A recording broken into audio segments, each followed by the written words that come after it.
Vincent Nicotina wants to know, how do you know how to hear the right frequencies in a mix so that you can learn how to get the right sound? The short answer, and then I'll expound on it, is develop a workflow that involves a lot of subtractive thinking. Yeah. Because really you can boost stuff and get it to be more exciting pretty easily. But to find problematic things and to learn to reduce that will develop your ear much more extensively. So really a big part of it is, I always love when I'm having problems to go and sort of do a search and destroy method of, boosting with a parametric EQ and going finding, oh, wow, that was going to be my answer. That kind of sucks. Because you can sit down and look at the numbers. Yeah. In theory, I mean, you and I could look at the numbers now because we're experienced and we know what the numbers sound like. But and you have a day, it will come to you almost like as an epiphany one day. You go, oh, now I get it. And then you start really perfecting how you tune your ears to it. But sweeping an EQ on every instrument is the greatest way to learn. Yeah, and then once you kind of find that, and for me, since I do this all the time, like I'm one of those people that if you played me a note on the piano, I'd hunt for it on the guitar.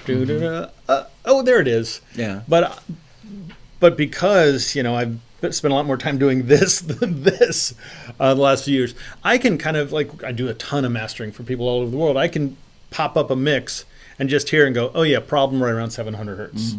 And 100, because I do that all the time. Do you use any of the mix comparison software that's out there? I don't. And I don't want to dismiss those, but I do reference other things a lot. And that's actually such a powerful way to learn, like whether you're mixing or doing your own DIY mastering. And if those comparison softwares help you do that efficiently, great. But one of the big things is how much, like if you're mastering your own thing and comparing it against some other, like your gold standards, spending the time, and because I do this all the time, I'm really fast at it, but I didn't come out of my mother that way. But you spend the time like going, what's going on in my mix that's not happening in that, or vice versa, and going back and forth. And most of the time, the problem is that thinking subtractively is a skill set you develop. Our natural tendency... It's counterintuitive. Yeah. Our natural tendency, because you put up your thing that you just mixed and compare it to a major label album that you love, almost certainly it's usually going to be... It'll make you cry. Yeah, but it'll be like, oh, wow, that's so much brighter, and the low end so much more powerful. So immediately you want to go and start boosting the high end. And what's usually going on is that your mix has too much of something.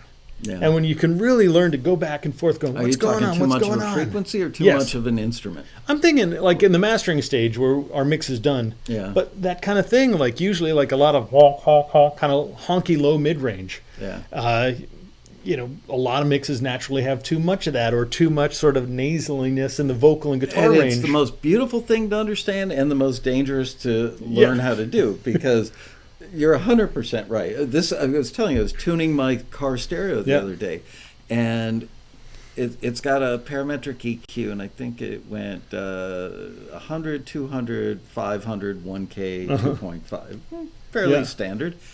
But man, oh man, the 200 and 500 on that car, and it's amazing. If I took 500 hertz down like 2 dB, I don't think I hear anything. But if I brought it up to, I really heard it. Mm-hmm. So I brought it down to, and then brought it down like another 32nd of an inch and left it alone. Yeah. Because if you take too much of 500 or 750 or 1,000, let's stick 500 and 750, even 200.